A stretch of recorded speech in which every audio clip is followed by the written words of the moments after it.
नमस्कार दोस्तों, master stories channel में आप सभी का स्वागत है।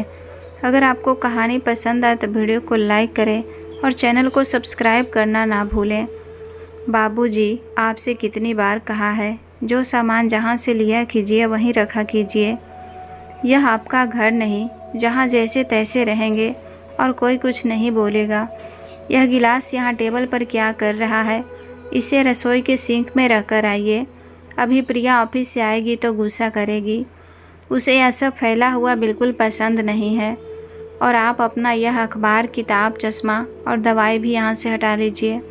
ड्राइंग रूम साफ़ सुथरा होना चाहिए।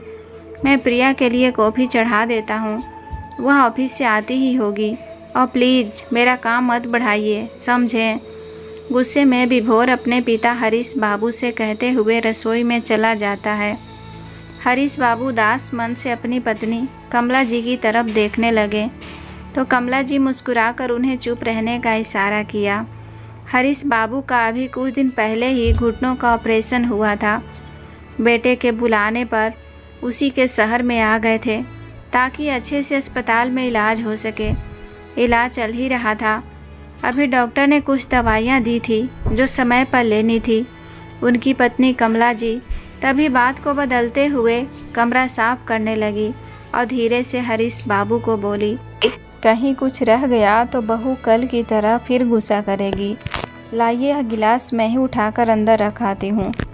कमला जी अपने बेटे से बड़े प्यार से बोली, अरे विभोर, तेरे बाबूजी और मेरे लिए भी एक कप चाय बना देना।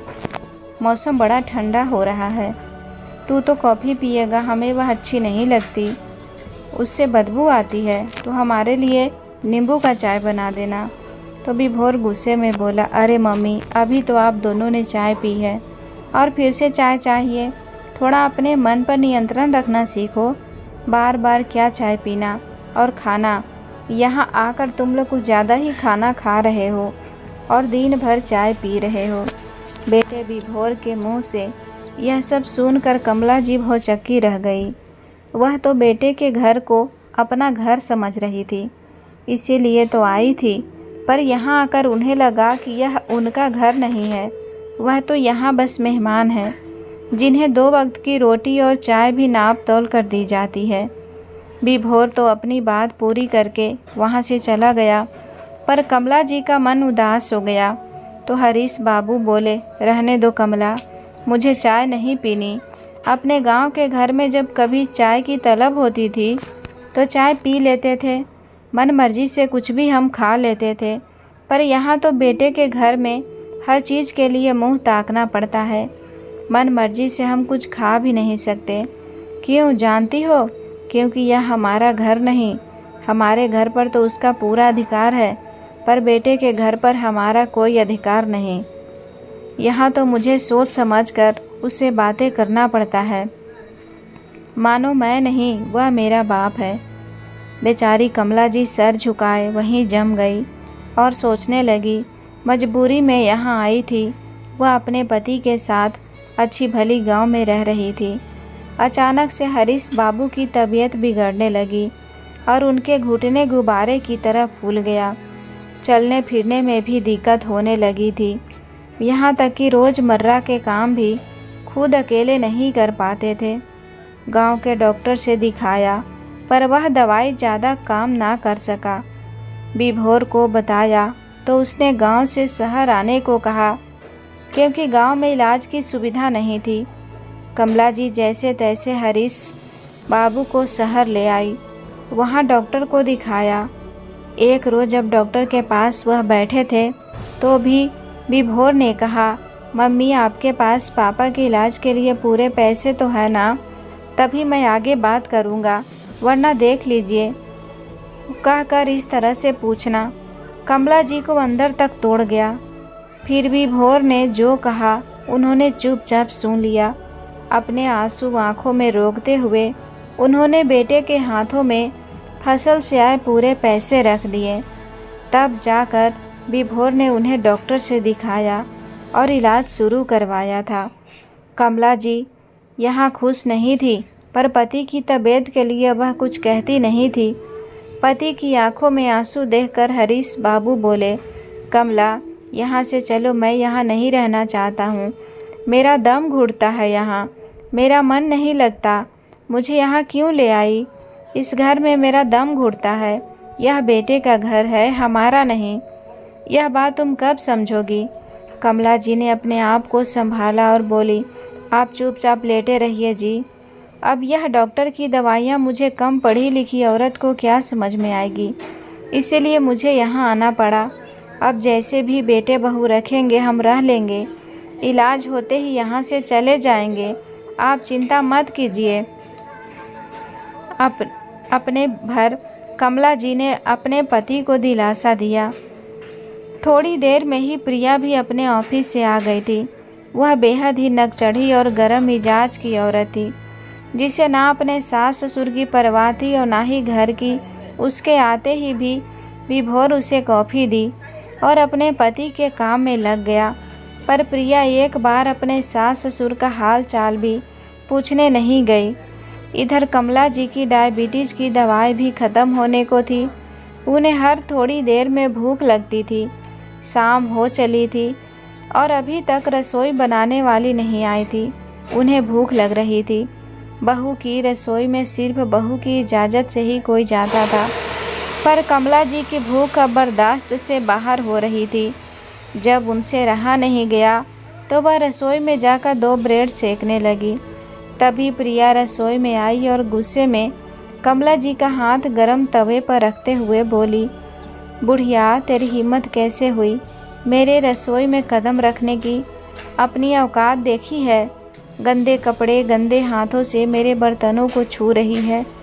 कहा था तेरे बेटे से किसी वृद्धाश्रम में छोड़ो, पर नहीं। ना जाने वो अपना कौन सा कर्ज उतारना चाहता है।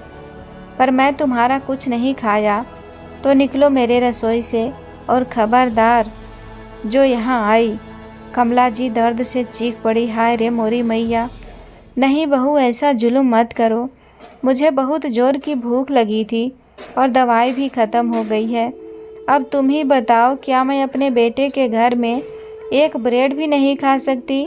क्या इतना भी मेरा अधिकार नहीं? प्रिया गुस्से में आंखें दिखाते हुए बोली, नहीं, कोई अधिकार नहीं है। अब वो बस मेरा पति है, और भूख लगी है तो जाओ और किसी पड़ोसी से भीख मांगो। अब मेरी नज़रों के सामने से हट जाओ, वरना दूसरे हाथ भी जला दूंगी। ज़्यादा बहस की तो तुम्हें चूल्हे पर बैठा दूंगी। गंदी औरत, मेरे पूरे रसोई को गंदा कर दिया। इतना कहते हुए प्रिया ने कमला जी को धक्के मारकर रसोई से बाहर निकाल दिया। ये तो उनके साथ वहाँ अक्सर होता ही रहता था।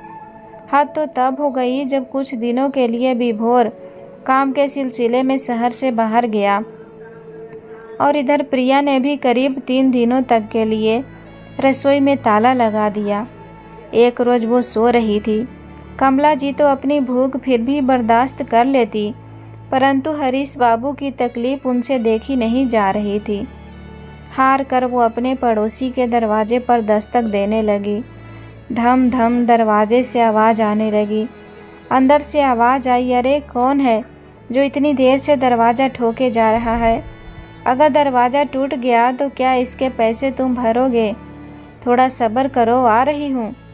कमला जी लगातार अपने पड़ोसी का दरवाज़ा ठोके जा रही थी और इधर उधर ना जाने किसे देख रही थी, मानो किसी से छुपकर पड़ोसी के दरवाजे पर खड़ी थी। जैसे ही दरवाज़ा खुला, अरे बेटी रानी, तुमने क्या खाना खा लिया? तुम तो हर रोज़ बाहर से खाना मंगवाती हो और ना जाने कितने खाना आता होगा। बेटा, अगर बुरा ना मानो तो जब कभी तुम खाना पूरा नहीं खा सको तो क्या तुम मुझे दे दोगी? बड़ी कृपा होगी।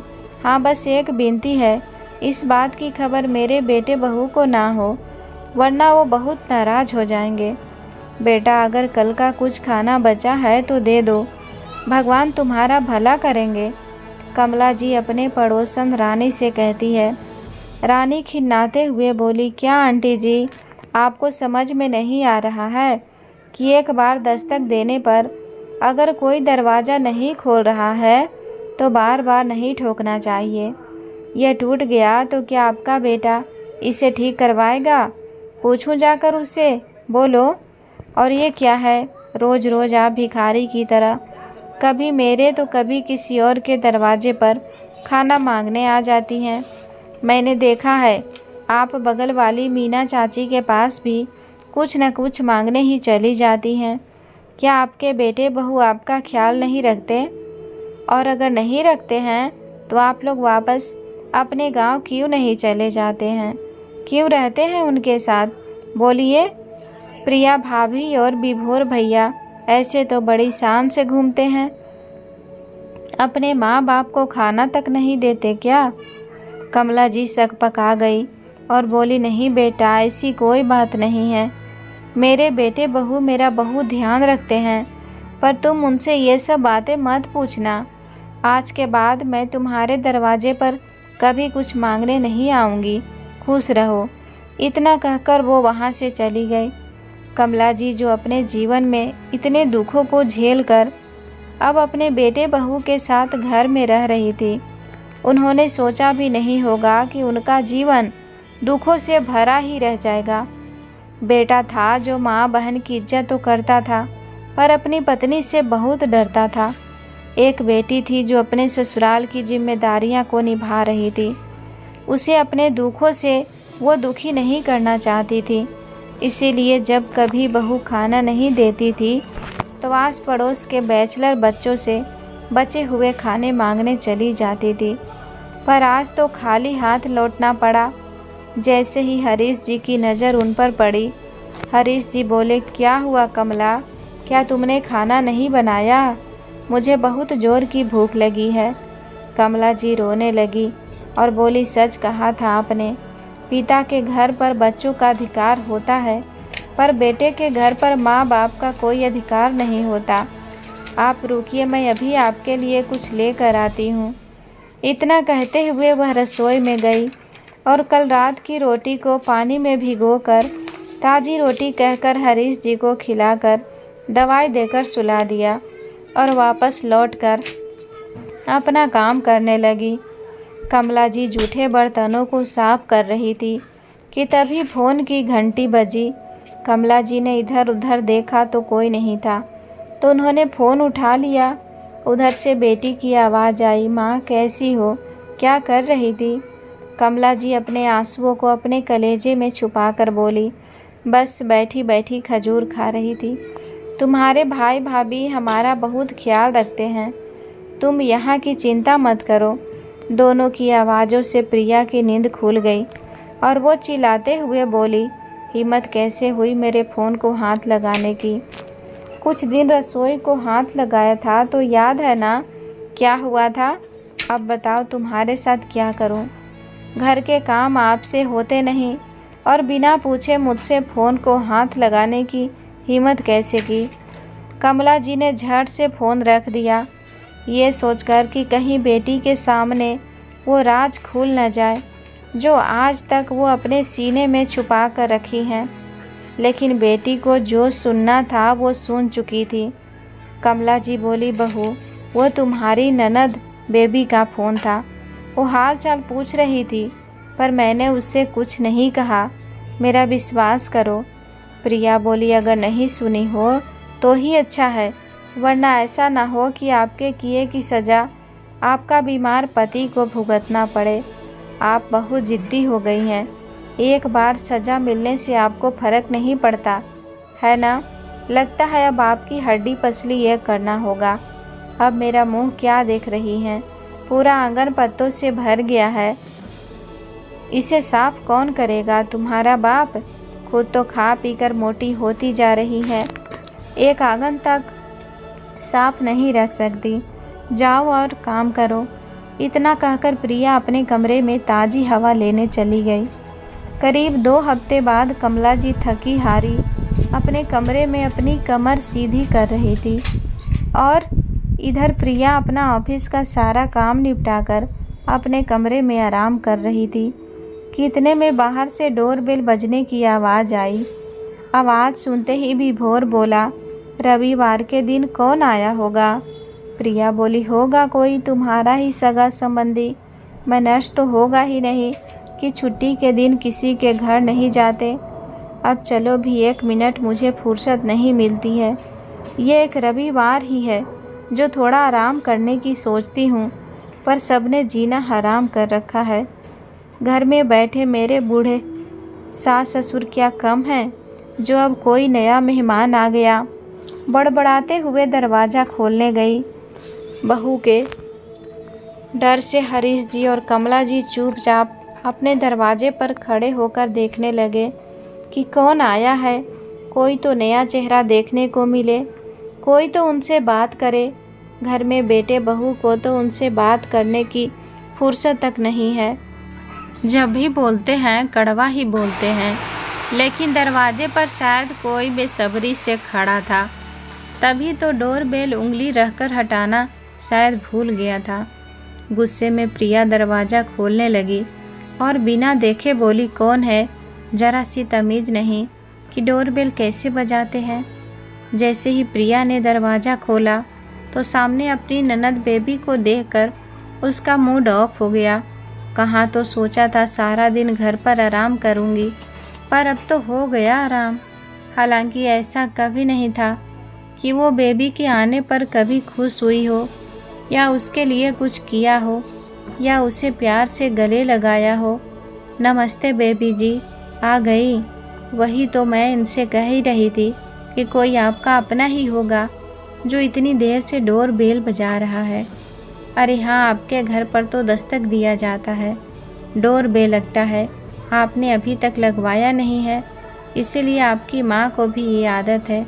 शायद आपको पता नहीं कि डोर बेल बजाने के बाद कमरे के अंदर बहुत तेज आवाज़ आती है। आइए। इतना कहकर प्रिया अपने कमरे में चली गई। कमरे में जाते वक्त पति को अंदर आने का इशारा की और बोली, देख लिया कौन आया है? चलो जाओ और जाकर उन्हें हैंडल करो। जीना हराम करके रखा है। पहले तुम्हारे माँ बाप रूपी तलवार मेरे सर पर लटक रहे थे, और अब आए दिन ऐसे ऐसे लोग घर में आ जाते हैं। विभोर बोला, ये कैसी बात कर रही हो? कल को अगर हमें बेबी के घर जाना पड़ा तो क्या वो भी हमें ऐसे ही नज़रों से देखेगी? और तुम तो जानती हो बाबूजी अपने पैसे से अपना इलाज करवा रहे हैं। यहाँ तक कि जब से आए हैं घर का खर्चा भी मैं उन्हीं की जेब से निकलवाता हूँ। फिर भी तुम नाराज़ रहती हो। हर लड़की की तरह उसे भी अपने माँ बाप की याद आती होगी। अब मायके में तो माँ बाप है नहीं, तो यहाँ चली आई। तुम चिंता मत करो, जल्दी ही चली जाएगी। प्रिया गुस्से में आंखें दिखाते हुए बोली, मायके की इतनी ही याद आती है तो अपने माँ बाप को अपने पास क्यों नहीं ले जाती हैं? भाई माँ करके चली आती हैं, कभी कुछ देने तो नहीं आती, बस लेने ही आती है। विभोर बोला, बेबी आई है तो खुश होने की जगह ऐसी उटपटांग बातें क्यों कर रही हो?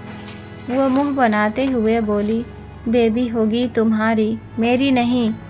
और वैसे भी इन्हें मेरा संडे बर्बाद करने का हक किसने दिया?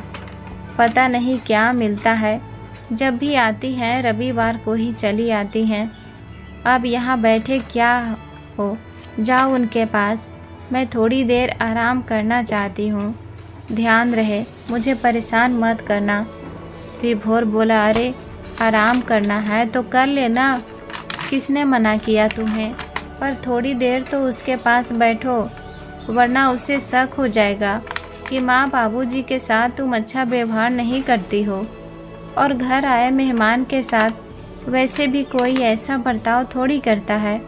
चलो ना मेरी खातिर प्लीज़। प्रिया बोली, तुम्हारी बहन है, तुम खुद चाय पानी दे दो। मैं तो कहती हूँ पूरा घर उनके नाम लिख दो, और साथ में अपने उस माँ बाप को भी उनके साथ भेज देना। काम के न काज के, दुश्मन अनाज के। मुझे आराम करने दो और जल्दी से अपनी बहन को यहाँ से चलता करो। इतना कहते हुए वह मुंह फेर कर लेट गई। उसका ऐसा रूप देखकर विभोर ने भी चुप रहना ही ठीक समझा और चुपचाप वहाँ से चला गया। बाहर बेबी को बैठा देख अजीत उसके पास गया और बोला, कैसी हो बेबी, अकेली आई हो? गुड़िया को भी साथ लाती। और ये क्या, मेहमान भी नहीं आए? आते तो कितना अच्छा लगता। तभी पीछे से कमला जी बोली, बेटा इसका आना ही बहू को पसंद नहीं और तुम पूरे परिवार को बुलाना चाहते हो। क्यों हमारे लिए मुसीबत खड़ी करना चाहते हो? तुम्हारे बूढ़े माँ बाप को 2 रोटी देने में तो तुम लोगों को पसीने छूटते हैं, फिर तुम्हारी बहन और उसके परिवार को क्या 2 वक्त का खाना खिला पाओगे? तिरछी नज़र से विभोर गिरते हुए अपनी माँ को आंखों ही आंखों में चुप रहने का इशारा किया और पीछे मुड़कर अपने कमरे की तरफ देखा। फिर बोला, माँ क्यों बैठे बिठाए मुसीबत को बुलावा देती हो?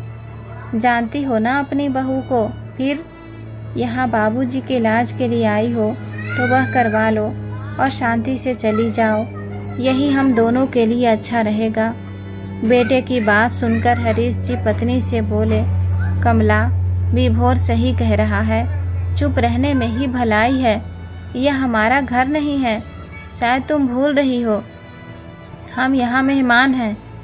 पिता की बातों को सुनकर विभोर बोला, खैर छोड़िए इन बातों को, दुख भरी बातें तो आप लोगों की ख़त्म ही नहीं होती। और बताओ बेबी सब कैसे हैं? बेबी बोली, घर में सब ठीक है। तुम बताओ भाई तुम कैसे हो और माँ आप कैसी हैं? विभोर बोला, मैं कैसा रहूँगा जब घर में दिन रात कलह समझता रहे और बीमार को सुबह से शाम तक देखता रहूं, तो माँ कितना अच्छा रहेगा। तुम बैठो, मैं चाय पानी की व्यवस्था करता हूँ। बेबी चुप हो गई, कुछ नहीं बोली। वो जानती थी कि उसका आना भाई भाभी को पसंद नहीं था, पर माँ के प्यार का मोह उसे वहाँ खींच लाता था। इसी मोह में बंधी हुई थी, इसीलिए तो महीने में एक बार ज़रूर माँ से मिलने आ जाती थी। पहले माता पिता मायके में रहते थे तो उसे सोचना नहीं पड़ता था, पर भाई इस शहर में था तो ना चाहते हुए भी वो आ जाया करती थी। कमला जी रोते हुए बेटी के गालों को स्पर्श करके बोली, बेटा इनको तो हमारा रहना ही अखरता है, फिर तुम क्यों बार बार हमसे मिलने के लिए यहाँ आ जाती हो? जानती हो ना अपने भाई और भाभी को, यह तुम्हारा मायका नहीं है, इस घर पर हमारा कोई अधिकार नहीं है। कहते कहते कमला जी रोने लगी और हरीश बाबू उन्हें हिम्मत देने लगे। अचानक से बबीता की नज़र अपनी माँ के जले हुए हाथ पर पड़ी और वो बोली, माँ ये आपके हाथ को क्या हुआ? कैसे जला? या किसी ने जला दिया है? बताओ ना माँ, ये कैसे? जैसे ही बेबी ने उनके हाथों को स्पर्श किया, कमला जी की चीख निकल गई, हुई माँ अब क्या बताऊँ बेटा, बहू आराम कर रही थी, मैं रोटी बना रही थी, शायद उसी में जल गया होगा। बबीता ने माँ का हाथ अपने सर पर रखा और बोली, माँ आपको मेरी कसम, सच बताओ कैसे जला? और वैसे भी आप मुझसे अब कुछ छुपा नहीं सकती, क्योंकि उस दिन फ़ोन रखने से पहले ही मैंने भाभी की कड़वी बातों सुन लिया था, तभी यहाँ आने का निश्चय कर लिया था। लेकिन आपके मुंह से सच्चाई जानना चाहती थी। बताइए ना माँ क्या हुआ? कमला जी रोते हुए धीरे से बोली, अपने भाई से मत कहना, बेकार में मेरी वजह से क्लेश करेगा। बुढ़ापे में ये पेट ना जाने क्या क्या करवाए। फिर रोते रोते कमला जी ने अपनी और अपने पति की आप बीती बतलाई। माँ की दर्द भरी बात सुनकर बेबी की आंखों में आंसू आ गए। वो झट से अपने बैग से दवाई निकाली और माँ के गले पर लगा कर बोली, माँ ये रख लो, इसे लगाओगी तो ठीक हो जाएगा। कितनी बार कहा है चलो न मेरे साथ वहीं रहना, बाबूजी का इलाज वहाँ भी तो हो सकता है। कमला जी बोली, नहीं बेटा, बेटी के ससुराल में माँ बाप का रहना अच्छा नहीं है। जब बेटे का घर ही अपना नहीं है तो तुम्हारे घर को हम अपना कैसे कह सकते हैं? शायद हमारी किस्मत में ही ये अपमान लिखा होगा। बेबी के पिता बोले, नहीं कमला, ये हमारी किस्मत में नहीं लिखा है। हम चाहे तो अभी अपनी किस्मत से लड़ सकते हैं। मैंने कहा था तुमसे मुझे इलाज के लिए यहाँ नहीं आना, पर तुम्हारे कहने पर मैं यहाँ चला आया। अब ये अपमान मुझसे अब सहा नहीं जाता है। रोज़ रोज़ जिल्लत की रोटी को खाकर किसका भला हुआ है बोलो? अभी भी कहता हूँ चलो वापस, ये हमारा घर नहीं है। बेबी बोली, माँ याद है एक समय था जब हमारे घर में भी हमारी बातें हंसी गूंजा करती थी। बाबूजी हर शाम हमारे लिए समोसे और कचौरियाँ लाया करते थे और हम सब मिल बैठकर खाते थे। ना जाने कहाँ चला गया वो प्यार, वो अपनापन। कहते कहते सब पुरानी बातों को याद करने लगे। बेबी बोली, याद है माँ, आपका तो बस एक ही सपना था कि भाई अपने पैरों पर खड़ा हो जाए, जिसके लिए आपने कितनी मेहनत की थी। शायद भाई वो भूल गया। आप तो बस इतना ही चाहती थी कि वो काबिल हो जाए और बाबूजी को आराम और आप लोगों को सम्मान की ज़िंदगी दे सके। पर कमला जी बोली, हाँ याद है, मैं भी अगल बगल की औरतों के कपड़ों को सील कर थोड़े पैसे कमाकर अपने पति की मदद करती थी, पर इनको ये बात पसंद नहीं थी। हरीश जी भी अपनी तकलीफ भूल कर बोले, अच्छा तो इसीलिए तुम छुपाकर कपड़े सिलने का काम करती थी। जानती हो बेबी, कभी किसी का काम अगर खराब हो जाता तो खड़े खड़े वो तुम्हारी माँ को 4 बातें सुनाने लगता था, जो मुझे बिल्कुल पसंद नहीं आता था। दिन रात ये सिलाई करती रहती थी, यहाँ तक कि छोटे बच्चों को संभालने के काम भी इसने शुरू कर दिया। तब 1 मिनट भी इसे आराम नहीं मिलता था। बेटे को पैरों पर जो खड़ा करना था, इसीलिए तो ये खूब मेहनत कर रही थी। और तुम भी तो अपनी माँ की मदद करती थी। मुझे इस बात की खुशी थी कि दामाद जी और उनके माँ बाप ने कभी इसके लिए तुम्हें रोका नहीं। तभी तो हम मिलजुल कर सब घर संभालते थे। बेबी बोली, हाँ बाबूजी।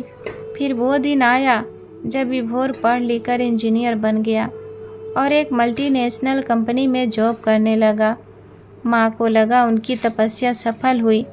अब बेटा लायक बन गया है तो शायद बुढ़ापा सुख से बीतेगा।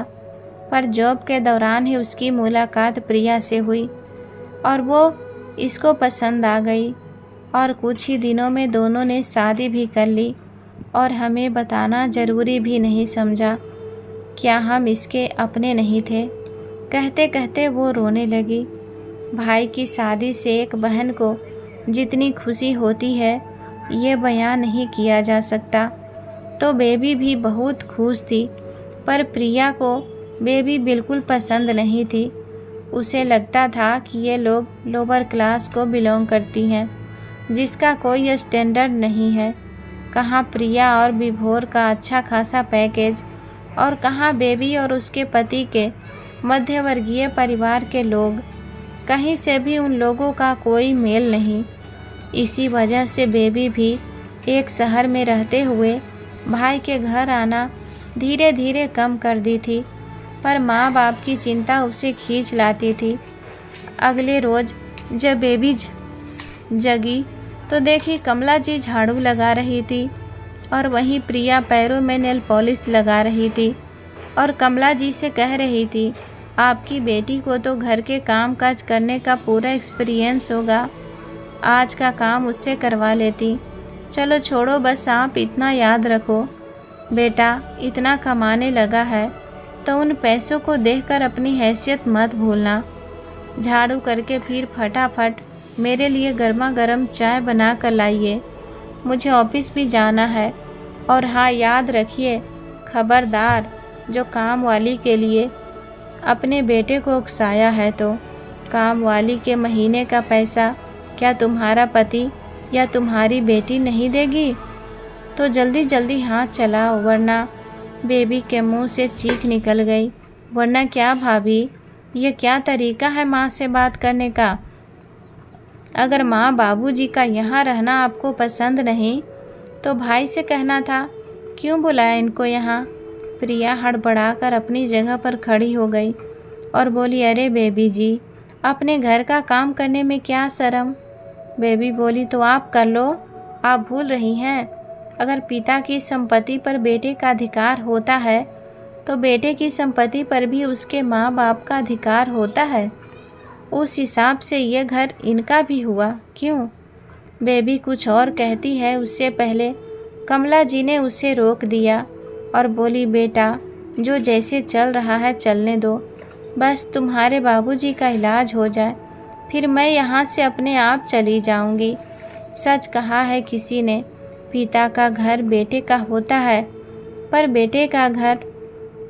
तुम प्रिया की बातों का बुरा मत मानो, देखना एक दिन बहू को सब समझ में आ जाएगा। बेबी बोली, माँ ना जाने वो दिन कब आएगा और कब भाभी को अपनी भूल का एहसास होगा, कब वो आपको इस घर की नौकरानी ना समझकर अपनी सास या माँ समझेगी। इतना कहकर दोनों माँ बेटी कमरे में जाकर अपना सुख दुख बांटने लगी। समय बीता, विभोर और प्रिया की एनिवर्सरी आई। बहुत सारे मेहमान आए थे। बेबी के पति मनोज भी बधाई देने के लिए परिवार के साथ आए और प्रिया के परिवार से भी सभी लोग जमा हुए। इधर हरीश बाबू की तबीयत कुछ ठीक नहीं रहती थी, तो वो अपने कमरे में ही ज़्यादा रहते थे और रोज़ भगवान से मांगते थे कि जल्दी से जल्दी ठीक हो जाए और अपने घर को चले जाएं। अब बेबी वहीं थी तो भाई की खुशी में शामिल होने के लिए घर को सजा रही थी। तभी प्रिया वहां आई और बोली, ये आप क्या कर रही हैं? प्रिया के टोकने पर बेबी के हाथ वहीं रुक गए और वो बोली, भाभी आज इतना शुभ दिन है, आपकी शादी की सालगिरह है, तो मैंने सोचा शुरुआत घर के दरवाजे से करती हूँ और फिर ये तोरण बहुत शुभ होता है, इन्हें दरवाजे पर लगाया जाता है। इससे सकारात्मक ऊर्जा घर में आती है और घर में सुख शांति बनी रहती है। प्रिया मुंह चमकाते हुए बोली, मैं नहीं मानती इन सब ढकोसलों को। आप दरवाजे पर ये सब ओल्ड फैशन चीज़ नहीं लगाएंगी, समझी? भगवान के लिए मेरे घर को गंदा मत कीजिए। और जहाँ तक घर में सुख शांति की बात है, वह तो आप लोग चाहेंगे तभी बना रहेगा।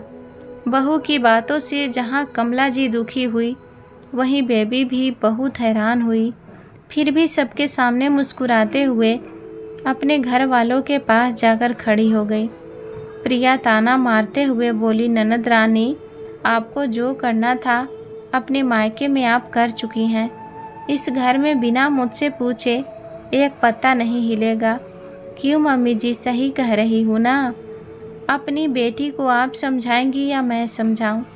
बड़ी बड़ी आंखें दिखाकर कमला जी को डराने की कोशिश की तो बेबी आगे बढ़कर बोली, नहीं, किसी को कुछ समझाने की ज़रूरत नहीं है। कहते कहते बेबी की आंखें आंसुओं से भर गई। उसने अपने पति मनोज की तरफ देखा तो मनोज ने इशारे में चुप रहने को बोला।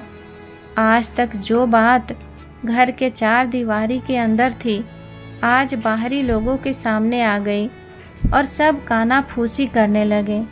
जब ये बात विभोर को पता चली तो दोनों पति पत्नी वहीं रिश्तेदारों के सामने लड़ पड़े। ये देखकर बेबी को बिल्कुल अच्छा नहीं लगा, तो उसने उन दोनों को चुप कराने की कोशिश की, पर प्रिया ने उस पर फिर इल्ज़ाम लगाते हुए कहा, अब तो मिल गई ना आपके कलेजे को ठंडक। मेरे घर की शांति भंग करके आपके मन को बड़ा सुकून मिल गया होगा ना। एक तो आपके बीमार माँ बाप को अपने साथ रख रही हूँ, फिर आप क्या लेने के लिए ऐसी हरकतें करती हैं? बेवजह मेरा जीना दुभर करके रखा है। इतना कुछ सुनने के बाद मनोज बेबी को लेकर घर चलने को कहा तो कमला जी हाथ जोड़कर बहू की तरफ से माफ़ी मांगने लगी। मनोज अपनी सास का हाथ पकड़कर बोले, नहीं मम्मी जी, आप क्यों माफ़ी मांग रही हैं? अब घर की बहू भी समझदारी से काम ना ले तो साथ कितना रिश्तों को बचाएंगे। पर मैं तो यही कहूँगा कि बाबूजी को ले जाकर घर पर ही इलाज करवाइए और कुछ नहीं तो हमारे घर पर चलिए। हमारे घर पर बड़े बुजुर्गों की बहुत ज़रूरत है। आपको माता पिता से काम नहीं समझेगा। जब बेटा भी इज्जत आपकी संभाल नहीं पा रहा है तो आप क्यों इस घर में रहती हैं? तभी वहाँ प्रिया आई और बोली, नंदोई जी, आपको हमारे घर के मामले में दखल अंदाजी करने का हक किसने दिया? यहाँ आने के लिए परमिशन क्या दे दी? आप तो सर पर चढ़ने लगे। अपनी बीवी को लीजिए और निकल जाइए यहाँ से, यही आपके लिए अच्छा होगा। प्रिया का इतना कहना फिर हरीश जी और कमला जी के सब्र का बांध टूट गया। कमला जी आगे बढ़ी और प्रिया के गाल पर एक जोरदार तमाचा जड़ दिया और बोली, बेशरम औरत, ना तो तू अपने माँ बाप की इज्जत करती है, ना सास ससुर की। अब तू हमारे दामाद पर लांछन लगाने लगी, उसकी बेइज्जती करने लगी। यह अधिकार तुझे किसने दिया? जिस दिन हम अपने पर आ जाएंगे, तुम्हारी सारी हेकड़ी बाहर निकल जाएगी। इस घर में जो इतने शान से रह रही है, क्या कभी तुमने अपने पति से पूछा यह घर किसके दम पर उसने खरीदा है? इस घर में सारे पैसे मेरे पति के लगे हैं। तो विभोर आज के आज हमारे दिए गए सारे पैसों को तू वापस कर, या फिर इस घर से बाहर निकल जा। हम तो यहाँ नहीं रहेंगे, पर इस घर में तुम्हें भी अब नहीं रहने देंगे। विभोर इधर उधर देखने लगा और माँ को समझाने की कोशिश करने लगा। तभी हरीश जी सामने आए और बोले, नहीं, अब समझाने और समझने का समय बीत चुका है। तुम इस लायक नहीं हो कि हमारे छत्र छाया के नीचे रह सको। हम भी यहाँ नहीं रहेंगे, गांव में जाकर अपना इलाज करवा लेंगे। डॉक्टर से मैं बात कर ली हूँ, वह दवाइयाँ यहाँ से भेज देगा, पर इस घर में अब हम तुम्हें नहीं रहने देंगे। हमारी सारी संपत्ति हम दान में दे देंगे, पर तुम जैसे नालायक बेटे बहू को तो कुछ भी नहीं देंगे।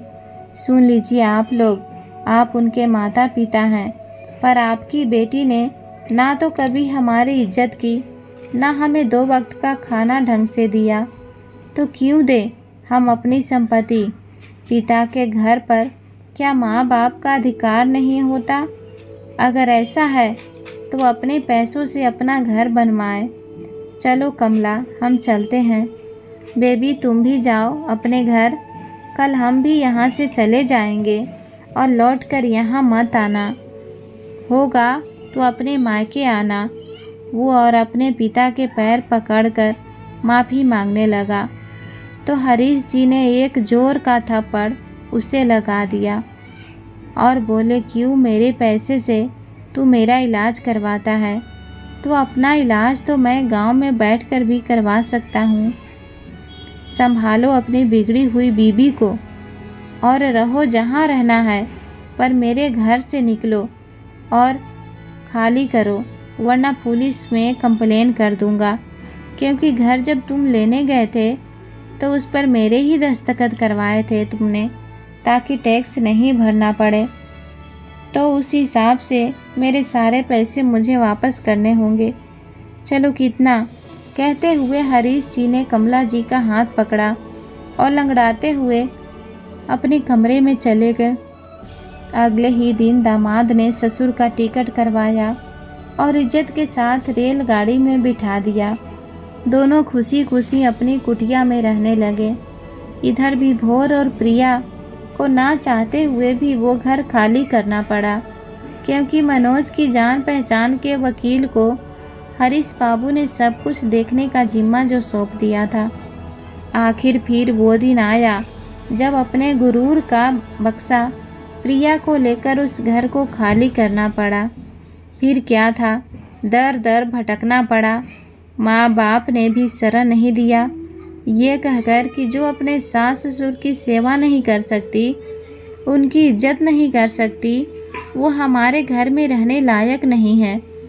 तुम्हारी इन्हीं हरकतों की वजह से हमारी बहू भी हमसे नाराज रहती है। वह तो अच्छा हुआ कि तुम्हारे जैसी वह नहीं है, तो हमसे अब कोई उम्मीद मत रखना।